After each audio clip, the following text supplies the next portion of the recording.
माणसाच्या हातून जेव्हा नकळत पाप घडतं तेव्हा देव कशा प्रकारे सावरून घेतो.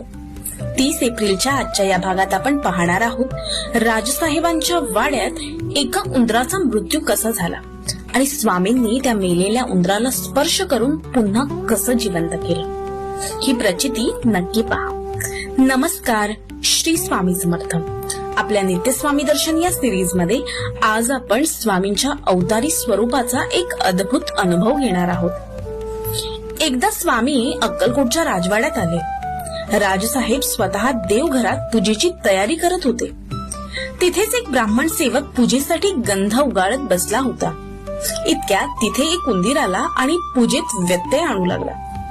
वैतागलेल्या सेवकाने हातातले चंदनाचे खोड उंदराच्या दिशेने भिरकावले. दुर्दैवाने ते खोड उंदराला लागले आणि तो उंदीर जागीच गतप्राण झाला. राजसाहेबांनी सेवकाला तो मेलेला उंदीर बाहेर फेकून द्यायला सांगितले, पण स्वामींनी अडवले आणि म्हणाले, अरे तो उंदीर इकडे आणा. उंदरा, तुला लागले आहे का रे? स्वामींनी त्या मेलेल्या उंदरावरून मायेने हात फिरवला आणि काय आश्चर्य, तो उंदीर चक्क जिवंत झाला. तो 2 पायांवर उभा राहिला आणि त्याने स्वामींना नमस्कार केला आणि तिथून तुरुतुरु करत निघून गेला. स्वामी राजसाहेबांना म्हणाले, अरे तू आता गणपतीची पूजा करतोयस आणि उंदीर तर गणपतीचं वाहन आहे, हे कसं विसरलास?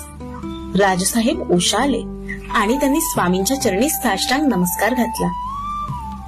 आणि म्हणूनच स्वामी सांगतात, नाम हेच भगवंताचे स्वरूप आहे.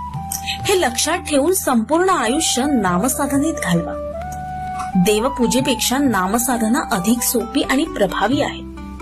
जसं जसं तुम्ही नाम घेत राहाल तसा तसा भगवंत तुमच्या समोर साकार होत जाईल. जेव्हा जेव्हा भगवंताला भेटण्याची तीव्र इच्छा होईल तेव्हा संतांना शरण जा. स्वामी म्हणतात, भिवू नकोस, मी तुझ्या पाठीशी आहे. मेलेल्या उंदराला जीवदान देणाऱ्या स्वामींच्या या लीलेबद्दल तुम्हाला काय वाटतं?